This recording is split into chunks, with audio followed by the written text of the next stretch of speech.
Hi everybody, it's Russ from My Hammers 11. I hope you're all safe and well. If you're new to the channel, please consider subscribing, hitting the bell notification so you're notified anytime we put new content, new videos and new guests coming on. Got lots of new guests, lots of great guests coming up, including today's guest. Probably how to describe Sean. Blogger, podcaster, more importantly, a season ticket holder. I think that's the most important thing. You missed out Club Stooge, Russ. Club Stooge, and obviously well known throughout West Ham. It's obviously Sean Wheaton. Hi, Sean. How are you? I'm good, or as I would say on the podcast, good morning, good afternoon, or good evening, Russ. Yes. However, well, I mean, you're clearly in sort of the west coast of the USA behind you. So I am, yeah. I'm locked down, as you can see at the background, next to the Golden Gate Bridge. Yeah, you've got a lovely view there. It's lovely. Yeah. Anyway, Sean, what we're doing is we're interviewing lots of people all over the world, West Ham fans from everywhere. Luckily, you're in San Francisco, so that counts as international. Yeah. And just fun talking about the memories. Obviously, we've got nothing to talk about now apart from coronavirus or something completely different. And also talk about the players that meant something to you or mean something to you in terms of sort of your 11. So, what we're doing is sort of categorizing and sort of, recording all these memories with prosperity. So it's lovely. So in terms of you, Sean, obviously you've been a fan for a long time. What was your sort of earliest memories of West Ham? Do you know? It's a question I've been asked a lot, and I don't know my first game. I was born into a West Ham family. Yeah. My dad, my grandmother was an EastEnder, and although I couldn't call her a West Ham fan, my grandfather was from Surrey, but obviously my grandmother's father was also born in the East End, originally from Ireland, that family. So I don't know, it goes back further than my grandmother, but actually the story is that they went on holiday. Yeah. And I'm trying to remember where. I've told this story and I've forgotten them. But basically they went on holiday and they were staying in a hotel with the West Ham first team. You wouldn't have it nowadays. So my father, as a youngster, together with my grandmother and my grandfather, were staying in a hotel, and they got to know people like, this is in the 60s, and Bobby Moore, or even maybe the 50s. I forget what the time is. It's a rubbish story I'm telling. But anyway, that's how my family's love of West Ham happened. Yeah. They got actually to meet the first while on holiday, and the whole team were in a hotel. Yeah, so I was born into a West Ham family. You don't get a lot of choice. I say that my brother is a Chelsea supporter. He's the black sheep of the family. He was a season ticket holder, but he's not anymore. But yeah, I've carried on the West Ham tradition and passed it down to my son and daughter, who are both season ticket holders. Going back to my earliest memory is actually, and this is terrible really, but it's in the 80s. I was taken along to a lot of games. I saw Bobby Moore. I met Bobby Moore a number of times. I saw Billy Bonds and all this lot. But when I was a young boy, I wasn't really that interested in football. I got taken along and everything. Yeah. My really earliest proper memories, and this tells you how bad my memory is actually in the 80s when I went on my own. Yeah. I was a South Bank boy, and I went with my friend John. And maybe this is because of my bad memories, but I remember mostly as a youngster the 1986-87, season. When we finished third. So that really is my earliest memory. I'm sure if I really asked some people, they would go, "Well, you went to this game, you got this," but I don't. I sort of remember the earlier one. So I was sort of going on for 11 or that's probably, or in my early teens. That makes sense. If it's going on your own or whatever, it's different, and it's not just necessarily the game, but it's getting there on your own, and walking around and being sort of it's like Bobby Moore.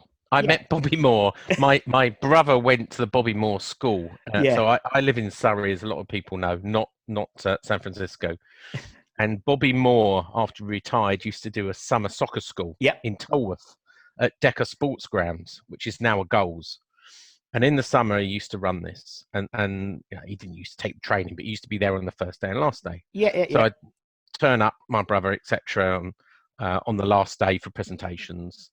Hello, you know, my dad goes, "This is Bobby Moore." Hello, mate. Have your picture taken with Bobby Moore? Oh, really? Okay. Who is this guy? I don't know him. I never saw him play. What is he? But you know, that's a very treasured photo now. But at the time, I'm just going, really? I have to have, who's this old guy that I've got to have my picture taken with? But Crazy, yeah, I mean, memories are what makes it. But you know, I didn't really get into West Ham until I was in my teens and started to love football for what it is, rather than loving football because my dad was a West Ham supporter. Yeah. It makes perfect sense. And at least you have some. Yeah, I mean, I was the same. Whatever happened, I was going to be a West Ham fan.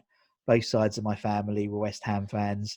There was talk of my some sort of great grandfather being one of the coaches for the Thames Ironworks. That was the family story. I don't know if it's true, but that was a family story. And so anyway, as you said, you're imprinted and that's it. But as you said, it's only when you start taking an interest in football that you actually then can remember things. That's perfect. Yeah. So obviously, you know, say from the sort of the mid '80s onwards, that's still a chunk of time. You know, fond memories, like the fondest memories that sort of stick in your head. Maybe not obviously necessarily to do with the matches. I mean, just working. They're all around the South Bank. You know, being a South Bank boy, you know, paying what a fiver. You know, not having a season ticket, turning up on the day with a fiver in your pocket. You'd got 3 buses there. You know, I'd had a bus from. We had a good laugh. We used to get a bus from Chesington, where I lived, into Kingston. From Kingston, we got a bus to Richmond. And then we got a very long district line all the way to Upton Park.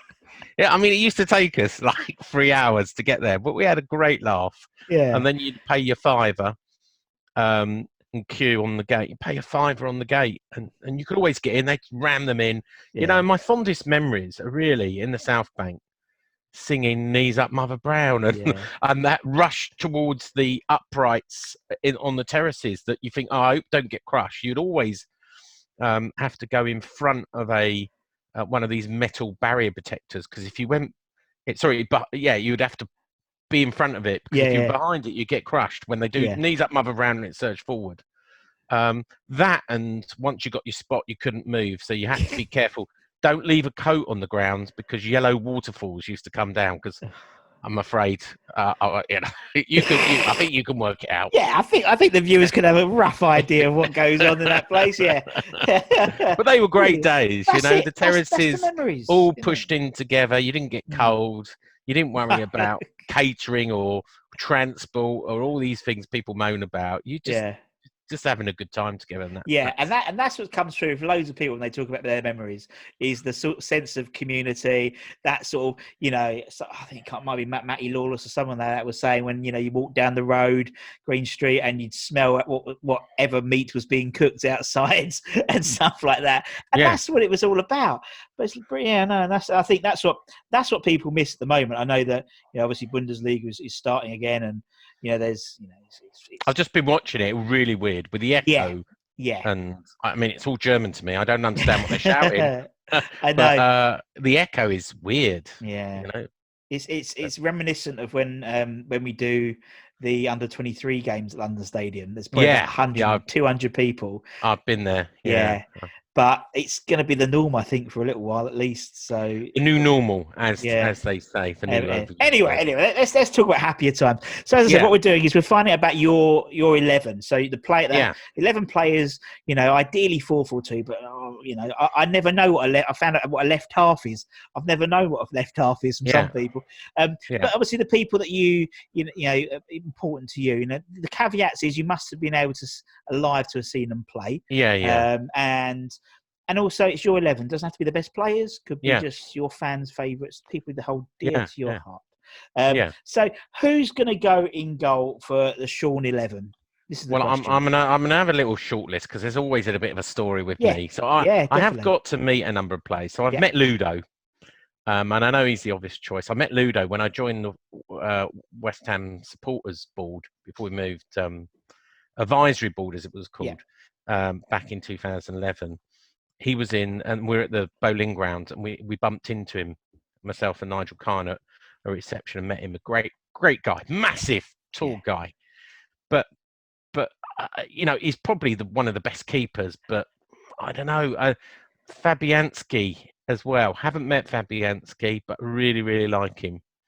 Phil Parkes, again, another one of my favourites, but slightly ahead of my time. I've interviewed Phil Parkes, spoken to Phil Parkes. We keep in contact with him on claret&hugh, and he always gives us lots of content and everything. But you know what? And this might sound a bit, but the one I've got the most connection with is Robert Green. So I'm going to put Robert Green in goal, just because when I remember, singing those songs, England's number 6, didn't we used to sing with him? I was in Trevor Brook in Lower for most of my time at the bowling ground as a season ticket holder, South Bank boy, but moved around. But mostly, I sort of the last sort of 10 years I was in for Trevor Brook in Lower. So we had a good relationship with the goalkeepers. Yes. But Adrian was another one that I like, but Robert Green. So Robert Green in between the sticks. Greeno, nice shout. As you said, I think very underestimated as one of our goalkeepers. And I think outside of West Ham as well, I think he was a really good goalkeeper. And I could tell you some stories, but libel laws prevent me from sharing them. Love it. But he was a colourful character off of the pitch as well. Yes. Okie dokie. Right, okay, we'll put Greeno in goal. Who's going to go left back then, Sean? Oh, well, you got to put Julian Dix in there, haven't you, really? Yeah. It's hard to choose anyone else. I've been lucky to interview Julian for the podcast 2 times. I've met Julian. So, he's a good guy. And, I'm really pleased that he's done well. He took on the West Ham women, didn't he? And then he moved as Slav's number 2, and now he's still Slav's number 2 at West Brom, and they're doing brilliantly. So good luck to him. But the Terminator, good days of watching the Terminator. That was when football was, proper. You didn't mess with Julian. No. There's no comparison. There's no comparison for me. He goes left back. Yeah, good shot. And as someone said, it's not the most glamorous position, the fullback position, but Julian managed to be one of the only fullbacks I can think of who could galvanise a crowd. How many left backs do that? You know what I mean? It's like it might be a thumping tackle or a 30-yard ping or whatever. No disrespect to the current fullbacks, but they don't have that gravitas that Julian had. Particularly from that position. Right, I put with Julian off on left back. Who should we put the other side on the right back position then, Sean? Well, again, I was doing one of these somewhere else, and I said Glenn Johnson, and I was told off by Nigel. He said, "Oh, Glenn Johnson, you can't pick him because he was better after he left West Ham."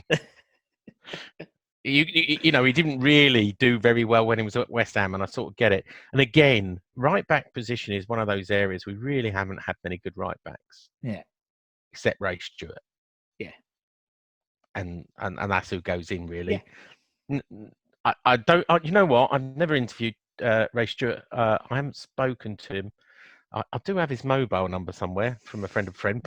But so maybe in the future, but, great penalty taker, great right back, from my days in the 80s, etc. Exactly. He's a shoo-in because there's not a lot of really...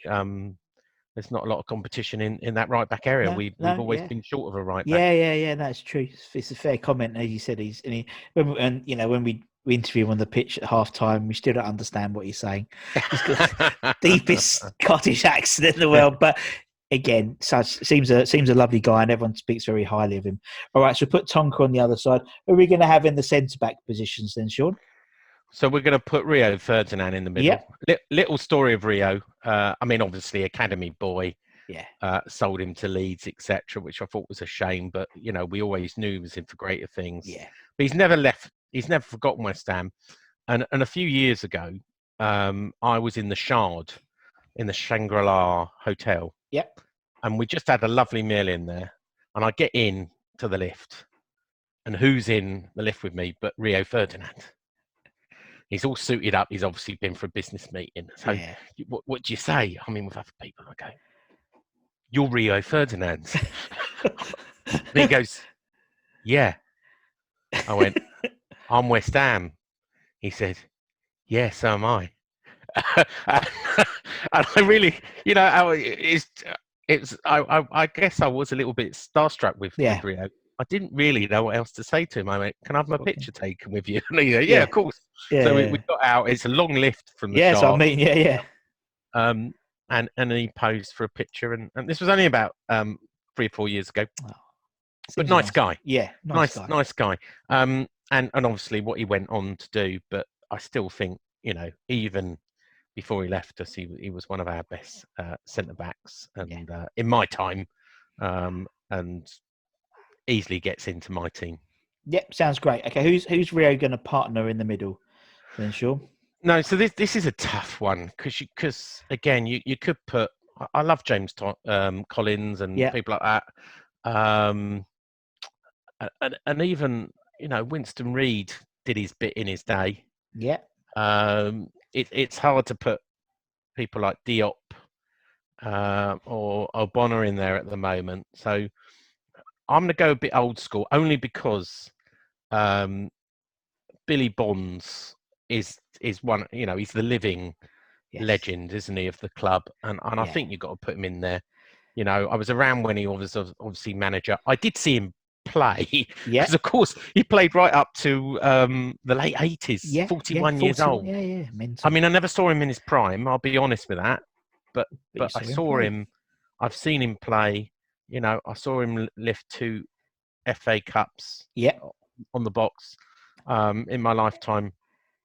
I've got a signed photo of him that my brother got, which is pride of place, on my 40th birthday some time ago. Nice. And I have spoken to him. He's a very, very shy man. If you've not spoken to him, he doesn't have a mobile, so you can't ring him on a mobile. But we did have his home number, and I was going to do an interview him on the podcast. And I rang him up one day, and he went, hello, Bill. Sean from More Than Just a Podcast. He went, all right, he's quite softly spoken. And I said, yeah, can we do this interview? And he said, yeah, sure. But trying to get hold of him when he's only got a landline, sometimes he was out. He to this day, as far as I'm aware, he hasn't got a mobile, and he moved not long after that, and we didn't get his new landline number. So I never did get the interview, but I did get to speak to him that once on the phone, and it's great that he's been recognised now with a stand. And no one's going to beat 799 appearances. So he's my other centre back. Yeah, and as you said, so softly spoken, such a quiet man, so ferocious and tenacious on the pitch, and then when they did the whole stand thing, it was so emotional. He doesn't like fuss. And I'm sure you know the story. When we did Farewell to the Boleyn, that he didn't turn up. No. I know.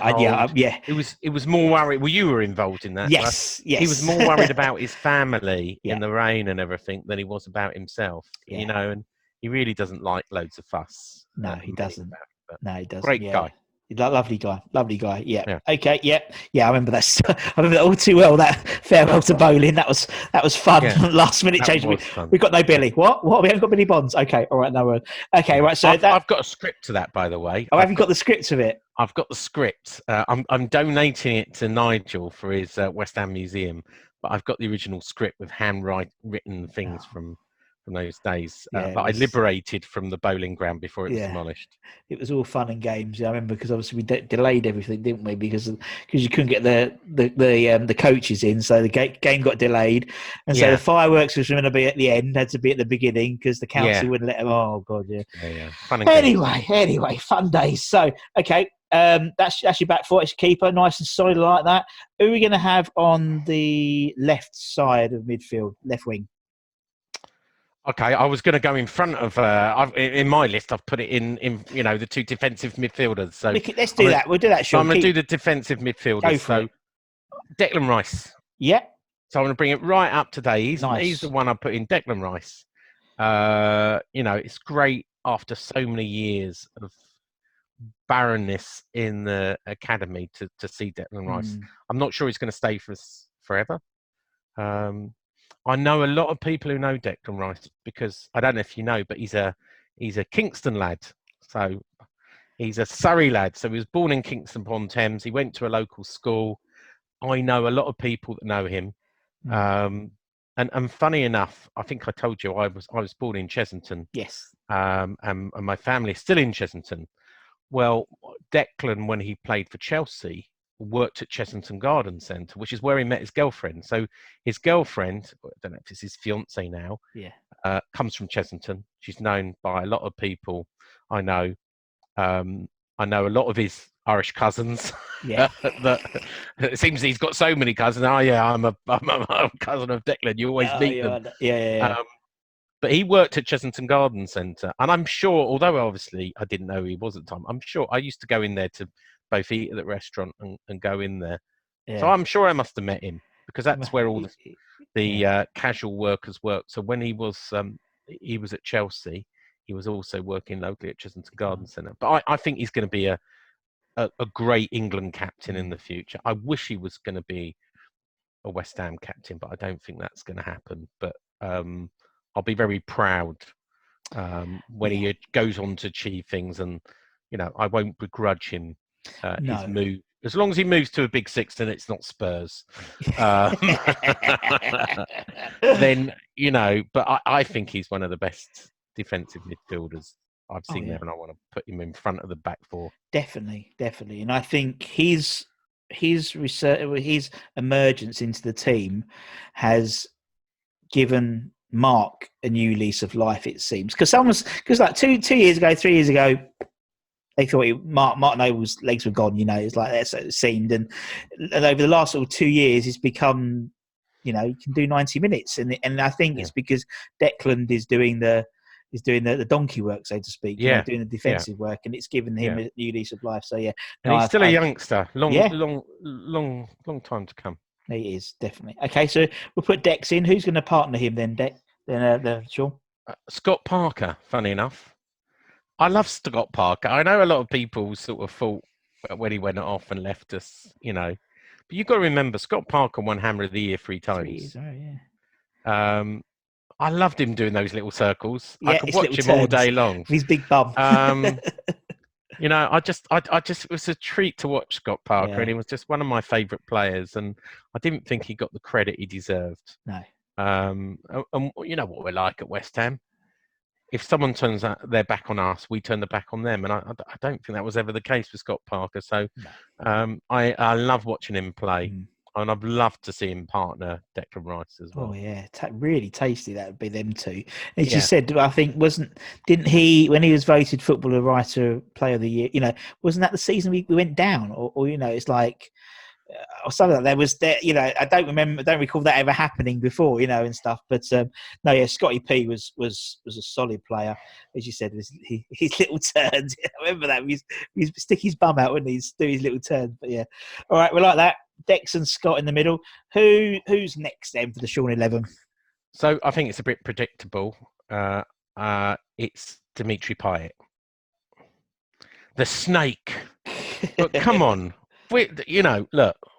Whether you believe any of the rumours or not, or the reasons, all footballers are professionals. They're mercenaries. Yeah. The day of having a Billy Bonds that stays forever are long gone. Yeah.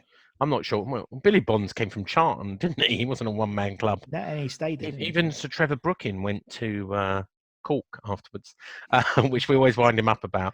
But Dimitri Payet, I mean, that was a great season. You just, every time there's a free kick, you just went, it was like a penalty in. And I will treasure those memories. Yes. For years, because you just, it was unfortunate the way he had a strop and left, but there was no doubting. No. It was beneficial for both parties. It was beneficial for him. It was beneficial for us. Yes. And he just set it made West Ham an attractive team to watch. Yeah. And singing "We've Got Payet," Dimitri Payet was one of my favourite songs. Yeah. And we sung it with so much passion and so loudly. Those last days at the Boleyn. at the beginning of Yeah. the London Stadium. That I'm always a bit upset when people call him the Snake, and Well, he did it to come to us, didn't he? There yeah, was he so did. It's a that's bit like an Arnautovic, yeah. you So love him, hate him, but there were some great times with Arnautovic. exactly, and I said with He was a Payet, bastard, but he was yeah, our it was bastard. ours. Yeah, but I mean, with that final season, it was almost like the stars aligned because I think he made that last season so great at Upton Park because of the free kicks, because of the sort of majestic, mercurial. He's the most skillful player I've seen at West Ham. I can't remember the last time we had a Ballon d'Or nominee at West Ham, and he was like he was the 17th, I think, or 13th best player in the world that season. It's like, well, we'll take that, it'll be funny. Yeah, The Euros that year, again, when was the last time we had a West Ham player who performed like that on an international stage? yeah, So yeah, no, I loved Payet, and I think, yeah, as you said, if you take him in isolation that season, half it, regardless of what happened before or after, yeah, no, totally agree with that, Sean. All right, who else we got? Who's so if we're next? going to sort of 4-4-2, then Yeah, we're I suppose on skill I'd pick Sir Trevor Brooking, and I've met Sir Trev. I was at the Players Awards. I met him. He's a man of few words. um, and I've interviewed him. I interviewed him for a Bobby Moore special on the podcast. But Sir Trev's not really my era.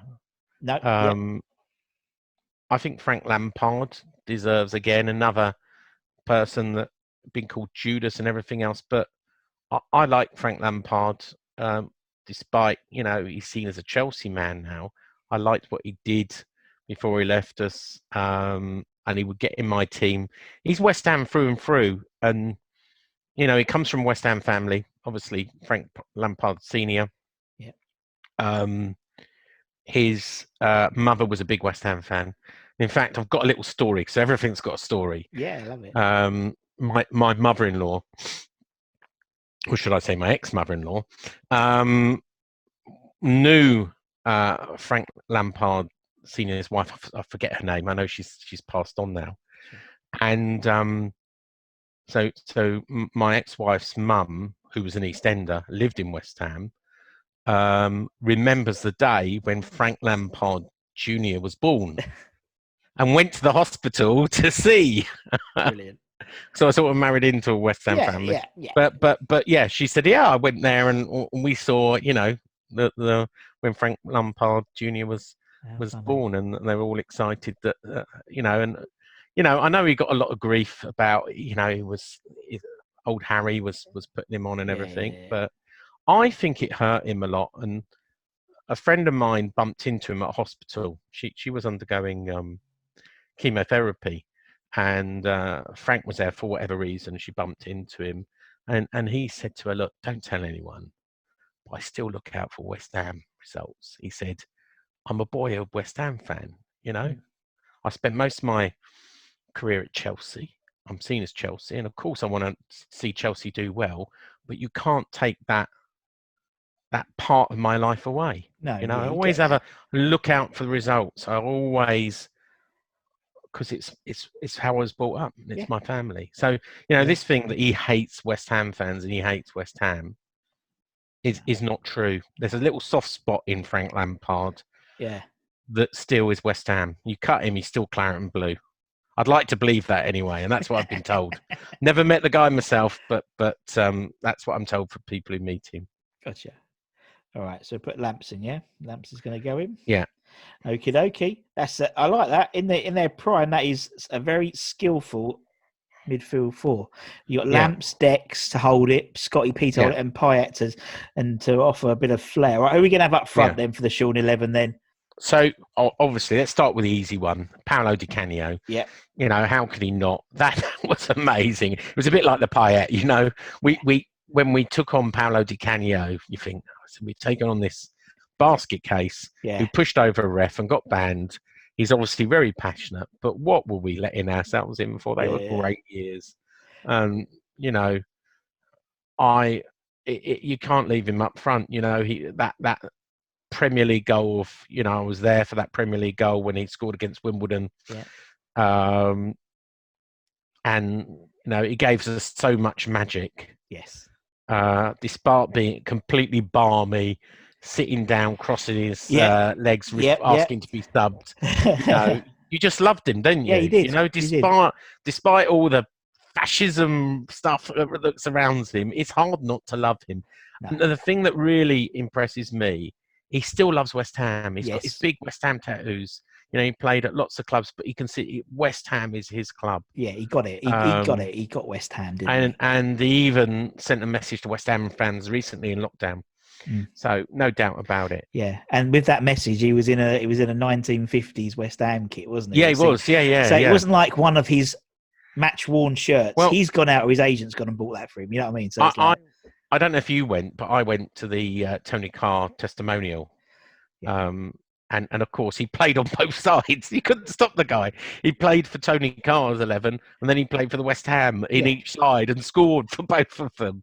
And he was still quite old then. So I love him, and I would never let him manage us or be a director of football. Nope, because he's mad as a fruitcake. But I love him as a player and as a passionate fan. Exactly. Good shout. Okay, so who's going to partner PDC up front then? Sean? So here's a tough one, and I've got three choices here. I really like Carlos Tevez, despite all the bits. The short time he was with us. Yeah. We know we've just had the whole big anniversary of the Great Escape in 2007, and Nigel and Canning Town Len have just done a podcast, a history podcast about that year, which I've just listened to. And I've got to know David Cross quite well as well. So I've just done an interview for the 1980 FA Cup for the podcast as well with David Cross. And I've interviewed David many a times. Do you know what? And he's always got time for me. I'll pick up the phone, talk to him. He'll say yes to everything. And I remember David being a goal machine. He always says, I wasn't a player. I did one job. I tap him in, and the ball would come to me and I'd put him in. But I'm not going to put either of those two in my team, unfortunately, even though they get honourable mentions. There is only one player for me. Lee Chapman. He's my all-time player of West Ham. Yeah. He's my hero of being a teenager. And it's Tony Cottee. Yeah. And Tony, I've had the pleasure to interview 2 or 3 times. I've met him 4 or 5 times. And lucky to have his mobile that I can call him up anytime. But he is my childhood hero. And I've told him that. The first time I met him, I went, Tony, I know this is a bit of a cliche, but you're my boyhood hero, mate. That 1986 was magic. I've met Frank McAvenny as well. Yeah. Got his number. Can't understand what he says. I've interviewed him many times. But Tony Cottee special to me. And that, it shouldn't work, should it? The size of Tony Cottee, even smaller than I am in height, and he just banged them in. Yeah. And between him and McAvenny, that was just a magical time in the 80s. So I don't know how Di Canio and Cottee would play up front, but who cares? Who cares? And obviously, this team put him in because he's your hero. Still think he's my hero. Exactly. Yeah. And this is obviously a team for the home games because you've got Paolo in there. So anywhere north of Watford, you'll have to put McAvenny in or someone like that. Yeah, McAvenny. We didn't do the bench. McAvenny would be on the bench to partner. TC for the away games. TC. Yeah. I know. It's I mean, Cottee's Cottee, isn't he? He's, as he said, everyone has their heroes, and he was yours, and that's what's come through quite nicely. There's different heroes for different people, so it's not always the same people, which is really nice. Sure, well, it's boring because if we say all the same teams, it gets a bit boring, doesn't it? It is, and also that's why we sort of made it. You have to have been alive to have seen them play. Otherwise, if not, everyone knows the legends of Bobby Moore and Jeff Hurt, and so so it'd be like reel off the same 11 people, but we've had people like Raz Van Rat. He's appeared in Charlie Walsh's one because he dressed in a onesie for a Christmas catalogue, and since then he's been his. Oh right, okay. It's all fun and games. Sure. That doesn't surprise me with Charlie, to be honest. I we've done some. We had Pete May did his chants 11, so players used to sing the chants he loved the most and stuff like that. So it's all been great. Sean, it's been an absolute pleasure talking to you. It's been lovely listening to those stories as well, because with so much access to players, obviously you get it's lovely to hear those other stories which people won't necessarily have heard. It's been an absolute pleasure. Thank you so much. Yeah, It's been really nice. It's been fun. It's been fun. And thank you to everyone for watching. Obviously, you know what to do. Share, like, subscribe. And until next time, guys, take care. Stay safe. Bye-bye.